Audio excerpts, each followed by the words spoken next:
Venice, a city of water, shadow, and light.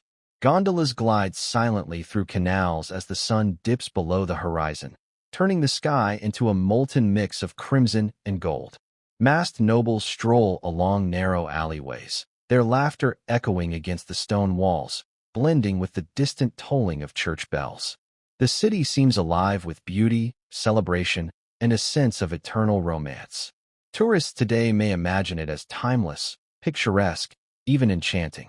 But in the 16th century, Venice was a city of secrets, whispers of betrayal, vendettas, and ambitions lurking behind the grand facades of merchants' palaces. Behind every smile, every mask, could lie a story of horror waiting to be uncovered. In one such grand palazzo, famed for its intricate stone balconies and sprawling rose garden, a darkness festered, hidden beneath a veneer of refinement. Here lived the daughter of a wealthy merchant, known throughout the Venetian elite for her elegance, charm, and beauty.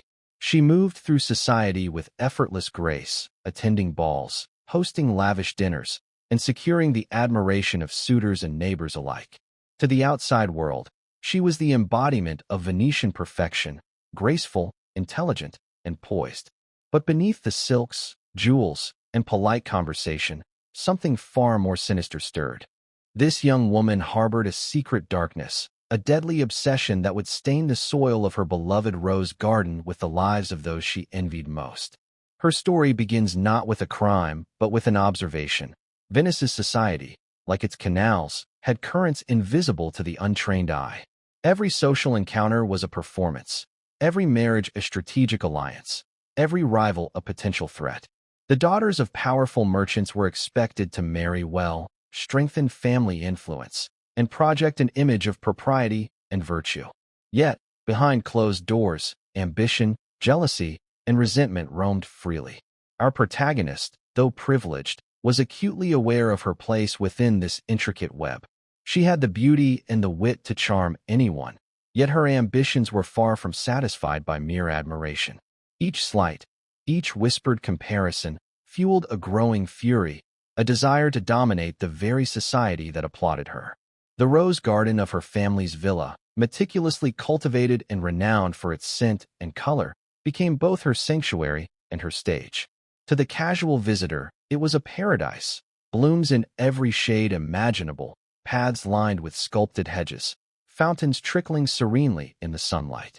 But for her, it was a canvas on which to enact the most macabre of dramas. Beneath the vibrant petals and perfumed air lay the space where envy would be transformed into action, where admiration would turn to murder, and where innocence would be consumed in silence. The contrast between the garden's outward beauty and the horrors it would conceal would become the hallmark of her legend, a duality that fascinated and horrified those who later heard her tale. Imagine the scene. A young rival, unaware of the danger, walks into the garden, laughing at a jest or responding to a friendly invitation. The daughter greets her with warmth, guiding her deeper among the roses, where paths twist and shadows lengthen. Birds sing overhead, the sunlight glinting off dewdrops, but beneath the soft earth, the soil waits. There is a precision to this cruelty, a meticulousness that mirrors the order of Venetian society itself. No one outside would suspect anything amiss. In a city built on appearances, her actions went unnoticed because she understood the rules of concealment better than anyone. Venice rewarded beauty, poise, and discretion, traits she wielded like a weapon. From the very beginning, the story invites us to ask difficult questions about human nature, morality, and the duality of appearances. How could a young woman, raised with privilege, education, and refinement, commit acts so grotesque? Was she simply a product of a society that prized power and status above empathy? Or was her darkness something innate, lurking within her psyche, waiting for the right moment to manifest? The roses of Venice hide many secrets, but few as chilling as hers. Every petal, every thorn, becomes a symbol not of love, but of envy, deceit, and death. This introduction sets the stage for a story that intertwines beauty and horror, privilege and obsession, life and death. Venice itself becomes a character, a city of masks, waterways, and shadows, where the line between elegance and cruelty is perilously thin. The audience is drawn into a world where the familiar becomes sinister, where the romanticized vision of history conceals the darkest impulses of the human heart. As we follow the merchant's daughter on her descent from a charming socialite to a cold-blooded murderer, we are forced to confront unsettling truths. That evil can wear a smile, that jealousy can become lethal, and that even the most beautiful surroundings can hide a grave beneath their surface. By the time the story reaches its first act of horror, the audience is already steeped in Venice's atmosphere, captivated by the contrast between light and shadow, fragrance and decay. They are ready to witness a garden transformed into a stage for murder, to understand the psychology of a woman who turned rivalry into execution, and to feel the tension between the city's celebrated elegance and the grotesque secret beneath the roses. This is not merely a tale of crime. It is a dark exploration of ambition, envy, and the extremes to which one might go to protect status, beauty, and power. In Venice, nothing is ever as it seems, and in the rose garden of a merchant's daughter, nothing is ever truly innocent. The daughter of the Venetian merchant was born into a world of opulence, refinement, and high expectations. Her father's wealth flowed like the canals that crisscrossed the city, funding gilded palaces, imported silks, and lavish feasts. Venetian society celebrated beauty, intellect, and poise, and she had all three in abundance. From her earliest days, she was trained in the art of presentation, how to walk gracefully in a ballroom, how to converse with nobles without overstepping, how to smile while concealing thoughts that could betray her ambition. Yet, beneath the delicate lace and the powdered face, a storm brewed, a longing not merely for attention or approval, but for dominance over all who might rival her. In the merchant's household, expectations were clear. Daughters were ornaments, yet instruments of strategy. Marriages were alliances, carefully calculated to expand influence, secure trade routes, or consolidate wealth. While other children played freely, she studied the social hierarchies around her, memorizing who married whom, who gained favor, and who fell into disfavor. Every interaction in Venetian society was a subtle negotiation, and she learned early that charm, cunning, and cruelty could be as valuable as beauty. The garden parties, masked balls, and glittering banquets were not merely entertainment. They were exercises in observation, a stage on which she practiced the subtle manipulations that would later define her crimes. But privilege alone does not cultivate darkness, it merely exposes it. As she matured, she began to notice patterns in those around her. The fleeting attention of admirers, the sly glances of other daughters, the whispered comparisons that always seemed to favor someone else. Jealousy, a seemingly trivial emotion, began to take root and grow. To outsiders, she remained impeccable, polite, charming, and alluring. Yet in her private thoughts, the seeds of obsession were sown. Each slight, real or imagined, became fuel for a dangerous game. Unlike other young women, who might have been content with admiration or a well-chosen marriage, she craved power and exclusivity. She could not tolerate rivals, not in beauty, not in influence, not in the affections of those she deemed hers to control. Her father's wealth gave her tools that others lacked: access to private spaces, loyal servants, and the freedom to wander the gardens and palaces without scrutiny. The Rose Garden, in particular, became her domain, a place where she could observe, plan, and ultimately manipulate. She learned the art of subtlety, a word here, a gesture there, enough to lure unsuspecting peers into her sphere. Her charm was a weapon, honed to perfection, and her intellect allowed her to calculate the outcomes of each interaction. Where most saw leisure, she saw opportunity. Where most saw beauty, she saw leverage. Venice itself played a role in shaping her psyche. The city's grandeur, wealth, and obsession with appearances created an environment in which ambition could flourish unchecked. Venetian culture celebrated outward perfection, masking flaws, hiding scandals, and rewarding those who could navigate the intricate webs of social expectation. To live in Venice was to understand that reputation could be more valuable than life itself.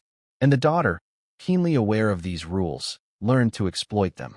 She understood that cruelty, if cloaked in grace, would go unnoticed. The very qualities that society praised, beauty, elegance, charm, became tools in her hands, a means to an end that others could neither see nor imagine.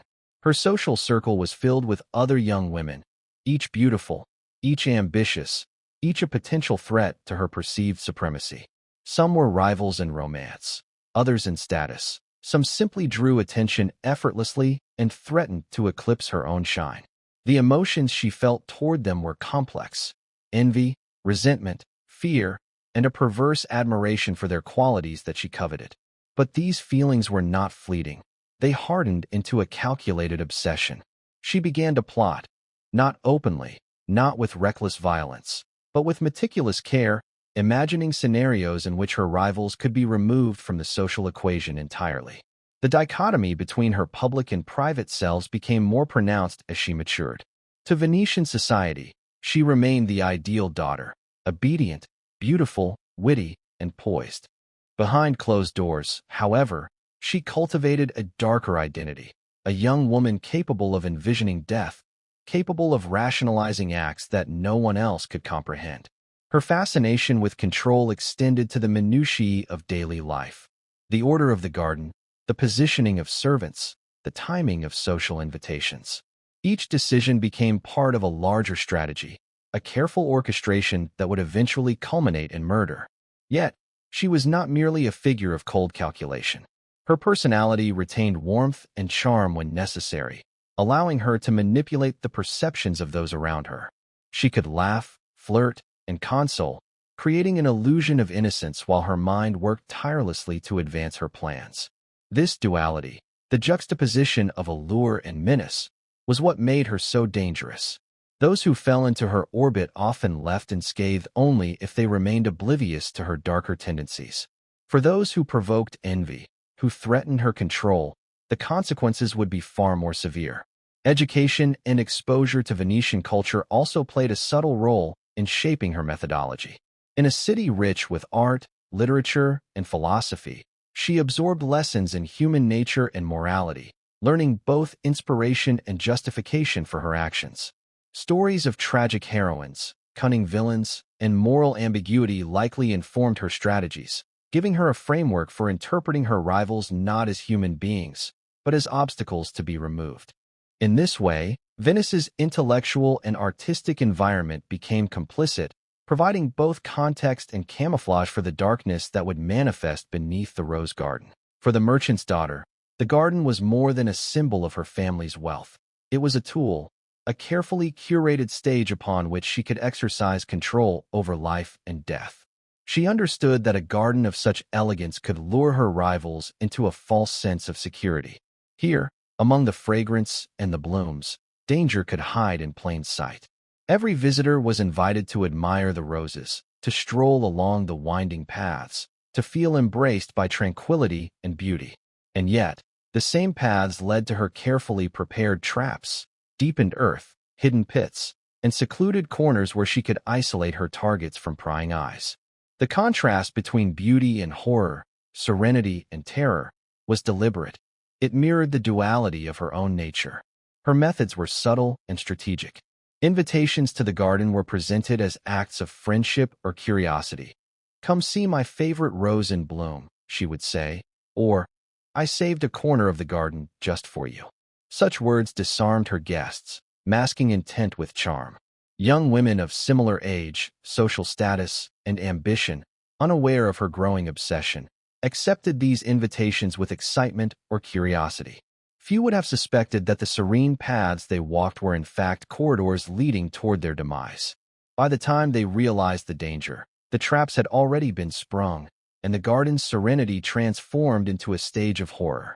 The first victim was said to have entered the garden with a mixture of delight and curiosity. The merchant's daughter guided her through narrow pathways, pointing out blooms that had been meticulously nurtured, encouraging her to lean close, inhale the scent, and admire the perfect symmetry.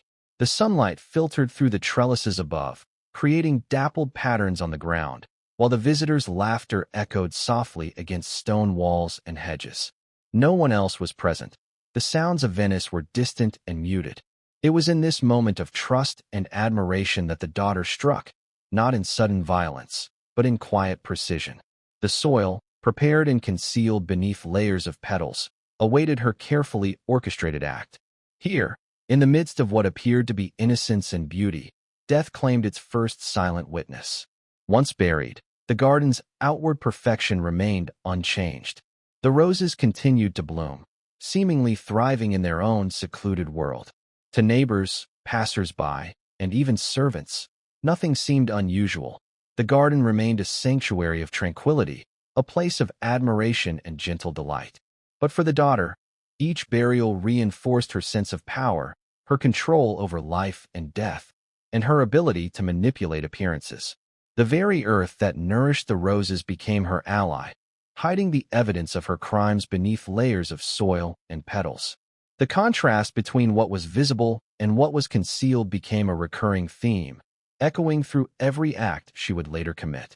Her strategy relied on psychological manipulation as much as physical concealment. She observed each rival's behavior, noting their weaknesses, fears, and routines. Invitations were tailored to appeal to their curiosity or vanity, ensuring compliance without suspicion. Some were drawn in by the promise of admiration or attention, others by subtle flattery, suggesting that the merchant's daughter valued their presence above all others. Once isolated in the garden, the young women had no reason to suspect danger until it was far too late. The garden, in all its beauty, became an accomplice, a silent partner in the orchestration of murder. The symbolism of the roses was not lost on her.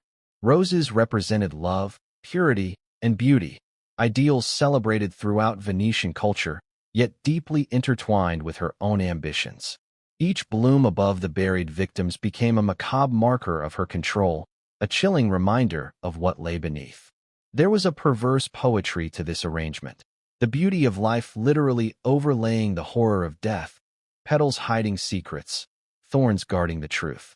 In her mind, the garden was not only a place of concealment, but also a monument to her cunning, a living testament to her dominance over those she deemed threats. Over time, patterns emerged. Each rival vanished after visiting the garden. Whispers began to circulate, though never loud enough to prompt immediate investigation. Some wondered why the roses always seemed brighter in one section of the garden, why certain areas flourished more than others, yet no one questioned the reason too deeply. The merchant's daughter's meticulous planning, combined with the city's focus on appearances and reputation, allowed her to continue unchecked. Every successful burial reinforced her confidence, and the rose garden became both a trophy and a weapon, a place where envy was buried along with its victims, allowing her to maintain control over the delicate hierarchy of Venetian social life. The contrast between public perception and private reality could not have been more stark. To the outside world, she remained charming, virtuous, and admired. To her rivals, the garden had promised beauty and leisure, but delivered only horror. And to herself, the garden was a theater where she orchestrated the ultimate expression of control, dominance, and ambition. It was here, amid the fragrance and colors, that her private world collided with the public, creating a chilling duality that would define her legacy. By the time her crimes escalated, the rose garden had transformed from a symbol of admiration into a theater of terror. Each bloom, each carefully pruned bush, became a witness to her obsession. Each pathway, twisting and secluded, became a corridor toward death. The duality of her actions, charming hostess above, silent executioner below, exemplified the extremes to which jealousy, ambition, and obsession could drive a human being. The rose garden, once a place of beauty, had become a graveyard in disguise, where petals and perfume masked the most grotesque of secrets. Once the rose garden had become her secret stage, the merchant's daughter began to develop patterns, a methodical rhythm to her cruelty that would reveal the depths of her obsession. Each act of murder was carefully planned, almost ritualistic, designed to leave no trace beyond the silent soil. The same steps repeated, identifying a rival, inviting her under the guise of friendship or admiration, isolating her within the garden, and guiding her to a carefully prepared burial site beneath the roses. These acts, though horrifying, were executed with precision, almost as if she believed that perfection itself could justify what she was doing. In her mind, the beauty of the garden above balanced the horror beneath, creating a perverse harmony that gave her a sense of satisfaction and control. Her obsession extended beyond mere elimination of rivals. She became fixated on their attributes, their laughter, the way they moved, their charm, and the admiration they received from others. Each rival she buried represented not only a removal of competition, but also an assertion of her own superiority. In a society obsessed with appearances and reputation, the merchant's daughter understood that erasing her rivals physically was the ultimate method of asserting dominance socially and psychologically. She was meticulous in her calculations. No neighbor could witness the act, no servant could speak, and no casual observer could suspect the depths of her cruelty. The psychological complexity of her actions suggests more than envy. It points to a profound obsession with control.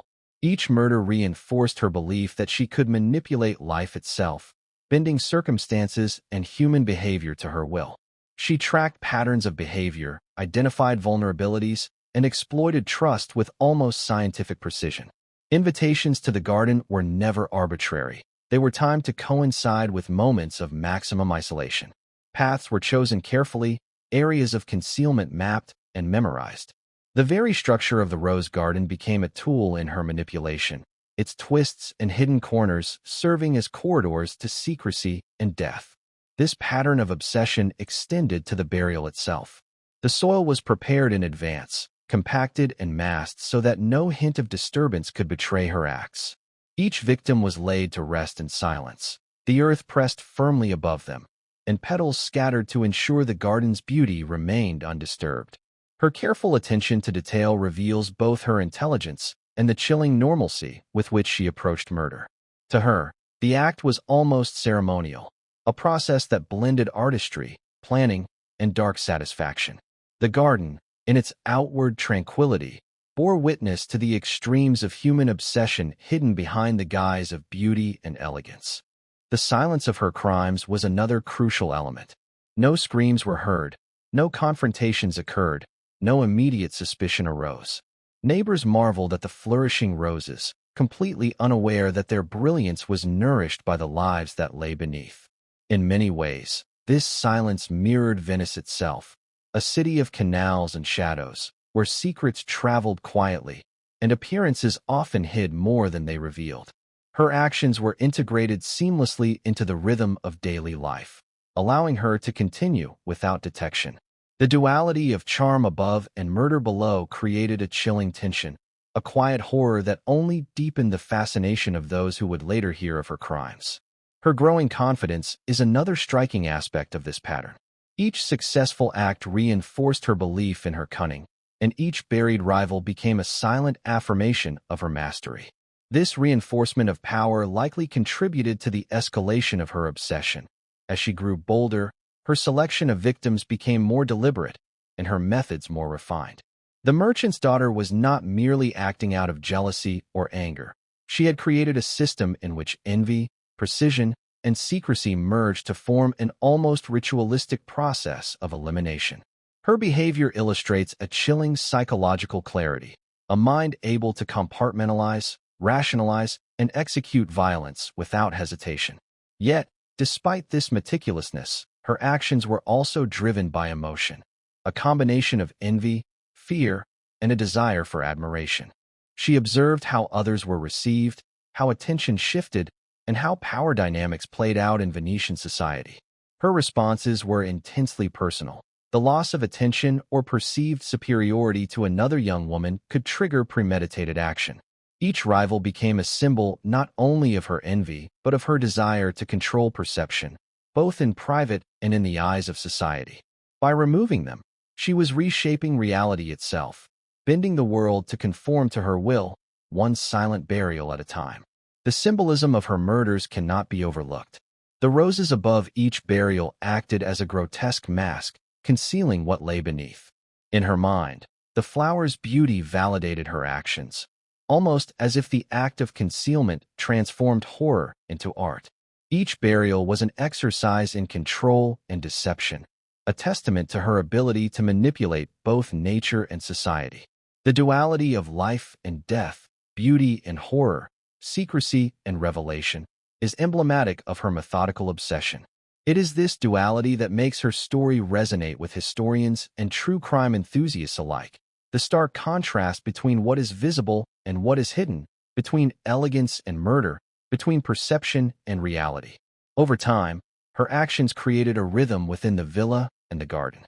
Each disappearance was calculated, each response observed, each rumor assessed. She became increasingly confident in her ability to evade suspicion, learning how far she could push boundaries without detection.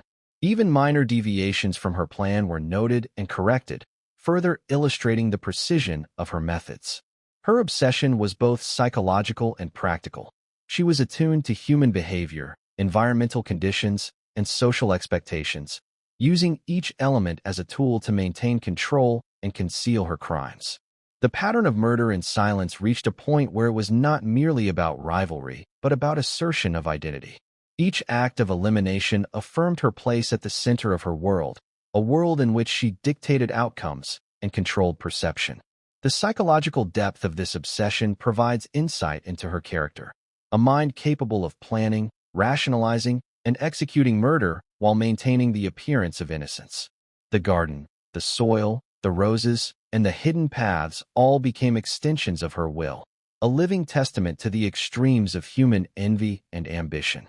In the end, the merchant's daughter was not just a killer. She was an architect of a system, a methodical orchestrator who understood both the human heart and the societal structures that enabled her to act unchecked. Her patterns of obsession reveal a chilling combination of intelligence, cruelty, and precision, set against the backdrop of a society that prized appearances above all else. Through silence, ritual, and manipulation, she transformed jealousy into a deadly art form, leaving behind a legacy as fascinating as it is horrifying. The Rose Garden, once a symbol of beauty and leisure, had become the stage upon which the darkest impulses of a privileged young woman were enacted, hidden in plain sight beneath the petals and fragrance. For years, the Rose Garden had been a place of secrecy, its blooms hiding the most gruesome of truths. The merchant's daughter continued her carefully orchestrated murders, each disappearance passing unnoticed, each rival buried silently beneath the fragrant petals. Yet, even the most meticulous of plans eventually leaves traces, no matter how small. Over time, neighbors began to notice subtle anomalies. Young women who visited the villa never returned home. Certain areas of the garden seemed unnaturally lush, and whispers began to travel through the tight-knit Venetian elite. Venice, with all its grandeur, its canals and palaces, was a city of observation as well as secrecy, and slowly, curiosity began to pierce the veil the daughter had so carefully constructed. The first signs of suspicion were minor, almost laughable in their subtlety. A servant noticed that a young visitor had arrived at the villa one morning but never left. A gardener remarked on soil that seemed oddly disturbed, though it was quickly dismissed as routine maintenance. Guests attending the merchant's lavish gatherings occasionally wondered why certain corners of the rose garden seemed off-limits or oddly secluded. These fragments of observation, taken individually, were insignificant, easily explained. But collectively, they formed the faint outline of a horrifying reality, a reality that would soon shatter the carefully curated image of the villa and its daughter. It was the disappearance of a particularly well-known young woman that finally drew the attention of the authorities. Her absence could not be ignored. A family with enough influence in Venetian society demanded answers. Rumors spread, whispers turning to hushed conversations in the alleyways and piazzas. Locals speculated, each story more elaborate and chilling than the last. Some spoke of the daughter's jealousy, others of strange rituals in the garden, and still others of a curse or divine retribution. Venice, a city built on appearances and reputation, was now teetering on the edge of scandal, its polished surfaces threatened by the rot hidden beneath a beloved rose garden. Investigators approached the villa cautiously. The merchant's daughter, outwardly composed, welcomed them with charm and courtesy. No one could have suspected that behind her polite demeanor lay a mind that had already plotted the next steps with precision. Yet the evidence was undeniable. The soil, disturbed in patterns that suggested careful concealment, could no longer be ignored.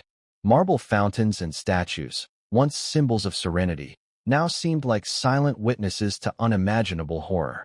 As the investigators began to dig, the first body emerged, a young woman, perfectly preserved in the cool, dark earth, her beauty frozen in time beneath the roses she had admired so innocently. The shock of the discovery sent ripples through Venetian society.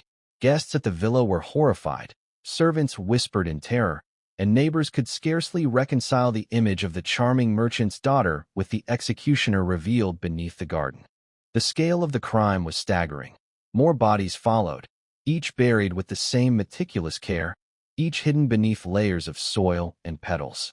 The rose garden, once celebrated for its beauty, became a monument to the daughter's obsession, a living reminder that appearances can be deceiving and that horror often hides in plain sight. Psychologists and historians alike would later speculate about the psychological state that could produce such a series of murders. The daughter's actions reflected not just jealousy, but a need for control, a compulsive desire to manipulate reality and bend society to her will. Each victim was carefully selected, each burial planned and executed with precision. In a sense, the garden had become a canvas upon which she painted her dark ambitions, the soil and roses a medium through which she asserted her dominance. The discovery revealed the meticulous nature of her obsession and the depth of her cruelty, exposing a mind capable of extreme calculation and emotional detachment. The public reaction was a mixture of horror, fascination, and disbelief. Venice, a city already steeped in stories of intrigue and betrayal, now had before it a tale unlike any other. A young woman of privilege, outwardly refined and elegant, who had systematically murdered her peers and hidden them beneath a symbol of beauty. Gossip flourished, rumors spiraled, and the legend of the rose garden grew. Some whispered that the roses themselves had absorbed the blood of the innocent, their unnatural vibrancy a mark of the atrocities below.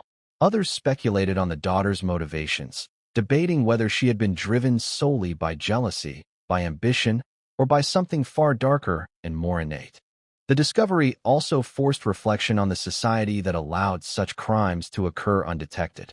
Venice's obsession with appearances, its rigid social hierarchies, and its emphasis on reputation over scrutiny had created the perfect environment for her actions.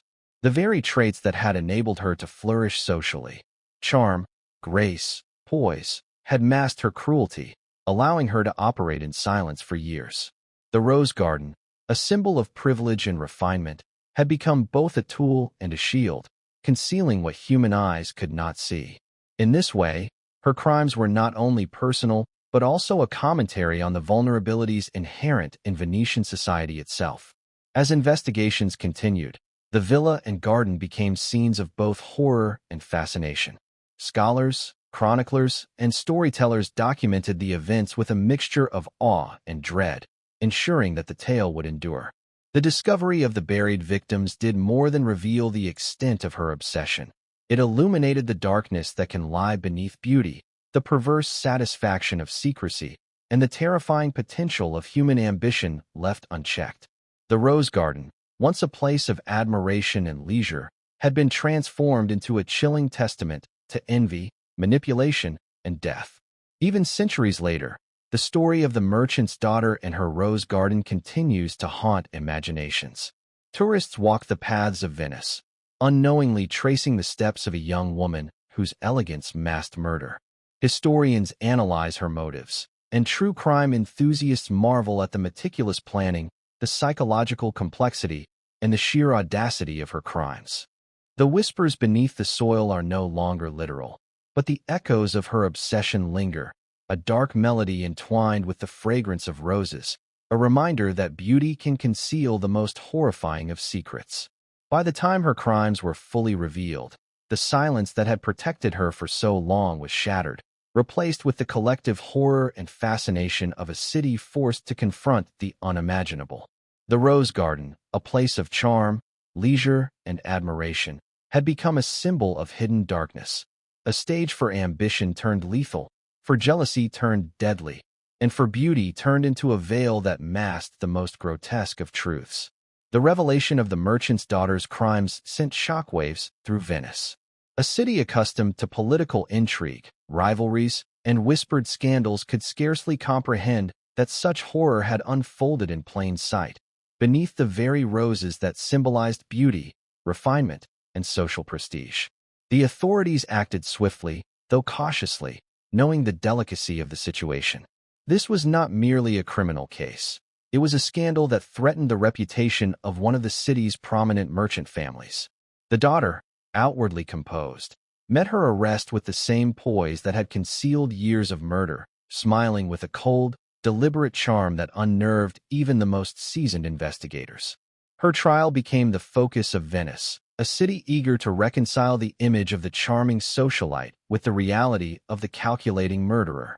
The courtroom was filled with tension, magistrates in robes of dark velvet presiding over proceedings, scribes recording every testimony, and witnesses trembling as they recounted events long buried in secrecy.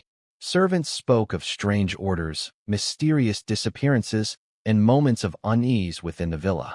Neighbors described the young women who had vanished, recounting invitations to the garden, playful laughter, and the sense that something in the air had always been slightly off. Every testimony painted a picture of a mind capable of meticulous planning and cold execution. Perhaps most chilling were the descriptions of the rose garden itself. Witnesses spoke of its unnatural vibrancy, the paths that twisted like serpents, and the air that seemed heavier, almost tainted, in certain sections. Each body discovered beneath the blooms was recounted in painstaking detail, and the court was forced to confront the grotesque precision of her actions. Her methodical approach, which had allowed her to operate undetected for so long, became evidence not of incompetence but of deliberate, calculated intent. Venice, a city built on observation, order, and societal expectation, now faced a crime that defied simple understanding, demanding both legal and moral reckoning. Throughout the proceedings, the merchant's daughter maintained her composure. Observers noted a strange duality. Her eyes could convey innocence and charm, yet her words, carefully chosen, hinted at manipulation and defiance. She did not weep, plead, or show the remorse expected of someone accused of such atrocities. Instead, she projected the same outward elegance that had allowed her to move through Venetian society undetected. To some, this was proof of a cold, unfeeling mind. To others, it was a terrifying demonstration of intelligence coupled with malice.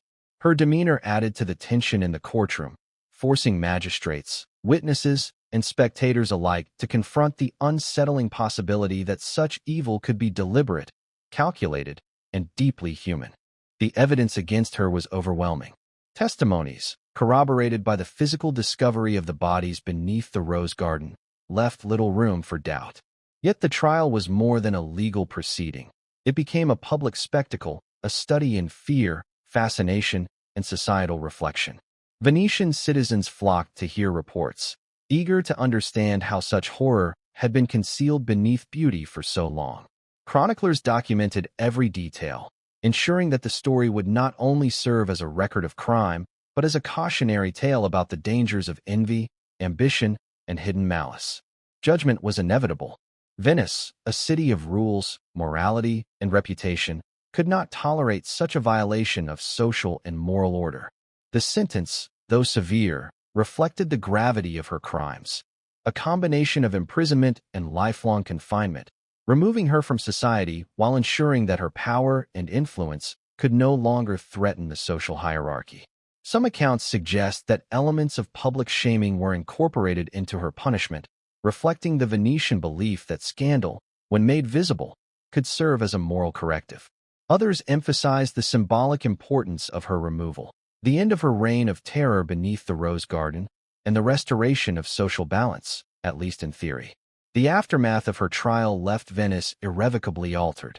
Families became more cautious, neighbors more observant, and the once celebrated rose garden gained a reputation as a place of dread. What had been admired for its beauty was now feared for the darkness that lay beneath. Chroniclers and storytellers seized upon the tale, immortalizing the merchant's daughter as both a cautionary figure and a symbol of the extremes of human jealousy, ambition, and obsession. Her story spread far beyond Venice, carried in whispered legends, letters, and eventually printed accounts, blending historical fact with the aura of legend. Her legacy, both feared and admired, persisted through generations. The villa became a subject of fascination and horror, visited by those curious about the dark history hidden beneath the roses. Scholars examined the psychological dimensions of her crimes, analyzing the interplay between privilege, ambition, and moral corruption. True crime enthusiasts, centuries later, would marvel at her ingenuity and terror, noting the sophistication of her methods and the chilling calm with which she carried them out. Yet for every observer who admired her cunning, there remained a profound horror at the magnitude of her cruelty, a reminder that the line between elegance and evil is perilously thin. Ultimately, the merchant's daughter's story forces us to confront uncomfortable truths about human nature and society. Beauty can mask brutality, charm can conceal malice, and social expectations can create the perfect environment for obsession to flourish unchecked. Her crimes were not only acts of individual cruelty, but also reflections of a society that prized appearances above scrutiny, influence above morality. The trial, condemnation, and subsequent legend of the Rose Garden serve as both historical record and moral meditation, a testament to the extremes of human ambition and the enduring fascination with secrets hidden beneath the most elegant surfaces. Even centuries later, Venice remembers.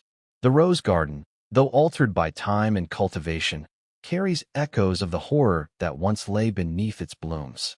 Visitors who stroll its paths today may admire the beauty, the colors, and the fragrance, yet the story lingers, a reminder that darkness can hide in plain sight, that human obsession can shape both life and death, and that even the most charming and privileged individuals can harbor a capacity for unimaginable cruelty.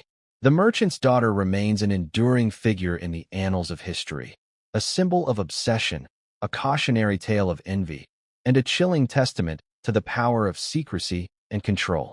Even after the trial and the merchant's daughter's removal from society, the Rose Garden remained, a living monument to both beauty and horror. Visitors continued to admire its blooms, the carefully arranged paths, and the fragrance that hung heavy in the Venetian air. Yet beneath each petal lay a hidden story of jealousy, obsession, and murder. The garden had become a symbol of duality, outward elegance masking the grotesque, life and death intertwined in a silent, chilling harmony. Its story transcended time, capturing the imagination of Venice and beyond, haunting those who contemplated the delicate balance between appearances and hidden truths. For centuries, the villa and its rose garden were shrouded in rumor. Locals spoke of whispers in the wind, shadows moving between the hedges, and an eerie sense of being watched by eyes unseen. Some claimed that the roses themselves had absorbed the memory of the crimes, their fragrance tinged with the horrors buried beneath. Children dared one another to enter the garden at dusk, and even the bravest avoided the secluded corners, convinced that the spirits of the victims lingered, unable to rest. The Rose Garden had become more than a location. It had become a legend, a cautionary tale etched into the collective memory of the city. Historians, intrigued by the interplay of privilege, ambition, and psychological complexity, analyzed the merchant's daughter as a study in contrasts. She was celebrated for her intelligence, charm, and ability to navigate a society structured around appearances, yet condemned for her capacity for premeditated murder and deception. Scholars debated her motives, examining Venetian culture, societal pressures, and family dynamics that may have contributed to her descent into darkness. Was she a product of her environment, a victim of societal obsession with status and beauty, or a naturally calculating individual whose impulses simply found opportunity in a permissive context? The Rose Garden, silent witness to her acts, provided the perfect setting for such inquiry, its ordered beauty juxtaposed with its macabre secret. For true crime enthusiasts and storytellers, the tale of the merchant's daughter became an archetype, a story where envy, ambition, and meticulous planning intersected with privilege and power. Her methods fascinated as much as they horrified, illustrating a mind capable of cold calculation and ruthless precision. Every detail of the Rose Garden, the hidden paths, the secluded corners, the flourishing flowers above the graves, offered insight into how she leveraged beauty to conceal horror. To this day, the story resonates as a chilling reminder of how appearances can be weaponized and how societal pressures can amplify dangerous obsessions. The legend of the Rose Garden also reflected the human fascination with duality. It is a story that lingers in memory precisely because of the tension between light and shadow, beauty and decay, charm and cruelty. Visitors today may see a thriving garden filled with color and fragrance, yet the knowledge of what once lay beneath the surface transforms perception. Every bloom, every rustle of leaves, becomes a reminder that elegance can conceal malice, and that human ambition, if left unchecked, can lead to acts both horrifying and calculated. In this way, the Rose Garden transcended its physical existence, becoming a symbol of moral and psychological complexity that continues to captivate audiences centuries later. The story also underscores the dangers of underestimating the seemingly ordinary. The merchant's daughter appeared, to the outside world, as a figure of refinement, charm, and virtue. Her ability to commit unspeakable crimes without detection speaks to the vulnerability of a society that prioritizes appearances over scrutiny. It is a lesson in perception and reality, trust and deception, an enduring warning that evil often thrives where it is least expected.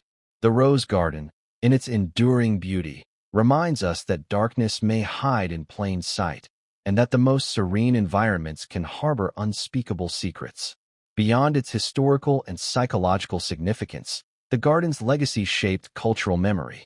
Venetian chroniclers documented the story, blending historical fact with legend, while storytellers and artists explored its themes of beauty, envy, and mortality. The tale became part of the city's identity, a narrative woven into the very fabric of Venice's history, cautioning future generations about the extremes of human obsession and the consequences of concealed cruelty. The Rose Garden remained, not merely as a physical space, but as a narrative landscape, a place where morality, ambition, and the human capacity for darkness were intertwined with the natural beauty of the world. Finally, the legacy of the Rose Garden extends beyond the confines of Venice. The story of the merchant's daughter continues to inspire fascination across time and cultures, resonating with those drawn to dark historical narratives, psychological intrigue, and true crime. It is a tale that challenges assumptions, evokes fear, and provokes reflection on the human condition. In the end, the roses remain, flourishing yet forever tainted by the blood beneath, a stark, enduring reminder that beauty and horror are often inseparable, and that history can conceal truths more chilling than fiction. In this final reflection, we are left with a haunting image, a single rose in full bloom, its petals radiant under the Venetian sun, yet rooted in soil that has absorbed envy, fear, and death. It is a symbol of the merchant's daughter herself, elegant, captivating, and deadly. Her story, immortalized in the Rose Garden, serves as a bridge between the past and present, a narrative that combines history, psychology, and human fascination with the macabre. It reminds us that even in the most beautiful surroundings, darkness may lie beneath the surface, waiting to be uncovered by those willing to look closely enough.